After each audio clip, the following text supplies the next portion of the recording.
In the spring of 1607, three English ships, the Susan Constant, Godspeed, and Discovery, sailed into the wide brown waters of the Chesapeake Bay, and then up a river the English would rename the James. The settlers who stepped onto the marshy land were not arriving in a peaceful, empty wilderness. They were entering a complex native world with powerful political leaders, established trade networks, and deep knowledge of the land. The English came with dreams of profit, status, and a permanent foothold in North America.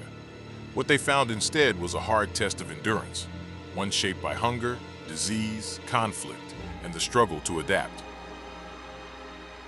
Jamestown, the first permanent English settlement in North America, survived, but only barely.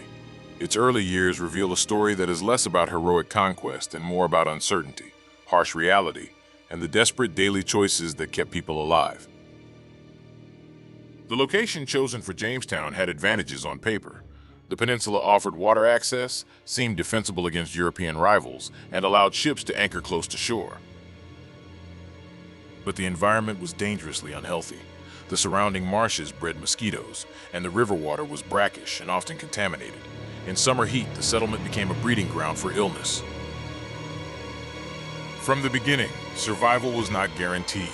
Many settlers were not prepared for agricultural labor. Some were gentlemen hoping to find wealth quickly. Others were craftsmen whose skills mattered, but not always in the ways the settlement needed most. Their supplies were limited, and their understanding of local seasons and food sources was poor.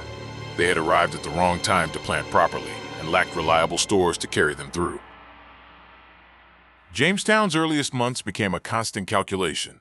Build defenses or plant crops? Search for food or maintain guard duty? Explore for riches or stay alive? Food dominated life in Jamestown.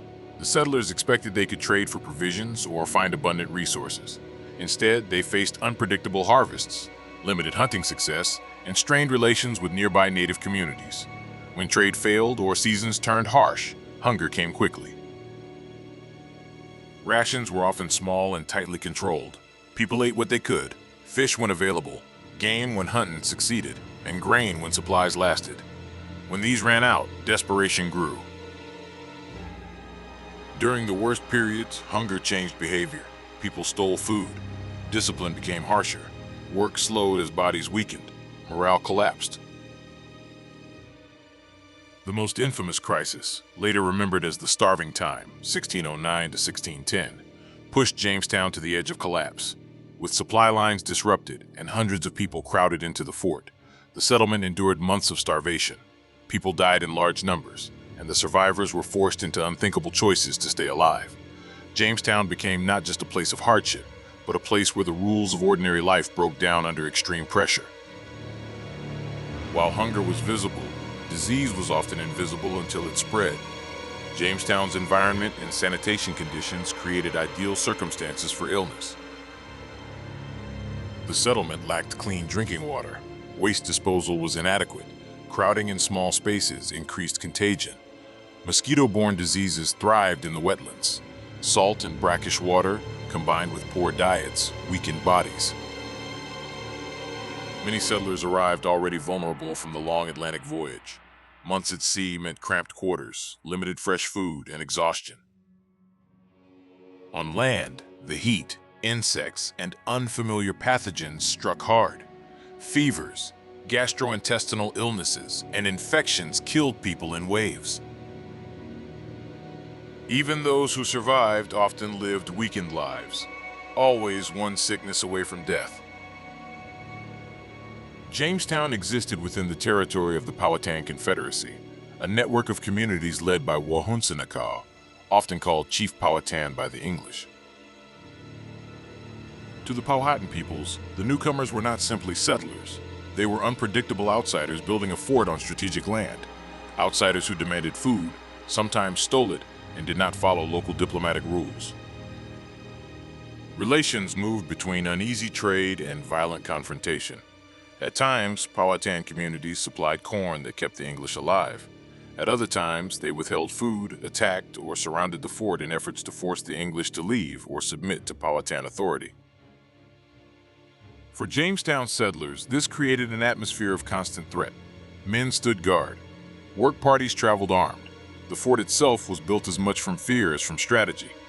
The settlers were never fully safe, either from attack or from their own internal collapse. Jamestown's early leadership was unstable. Competing ambitions, class tension, and disagreement over priorities repeatedly weakened the colony. In crises, strong organization could mean survival, but Jamestown was often divided between gentlemen and laborers, between explorers and builders, between those who wanted to trade and those who wanted to fight. In this setting, leaders enforced harsh discipline. Work was demanded because without it, the settlement would fail. Some leaders used strict rules to keep people productive. Punishments could be severe. But even strict discipline could not create food from empty fields or cure disease from poisoned water. At its core, Jamestown's greatest challenge was not simply the land, it was the mismatch between expectations and reality. Too many arrived looking for quick wealth, not slow survival. Life inside Jamestown was cramped and exhausting. The settlement was small at first, surrounded by a wooden palisade. Homes were simple, often timber-framed with mud or clapboard walls. Roofs leaked, fires smoked, clothing wore out quickly, tools broke, repairs were constant. A typical day might include guard duty along the walls, chopping wood for heat and building, fetching water, often unsafe, cooking with whatever rations existed, hunting and fishing when possible, repairing shelters after storms, treating sickness with limited medical knowledge. Women were fewer in the earliest years, but as more arrived later, household work and survival tasks expanded. Regardless of gender, survival required labor.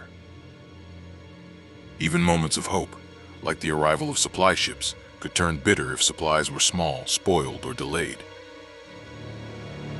Jamestown did not become stable because life became easier.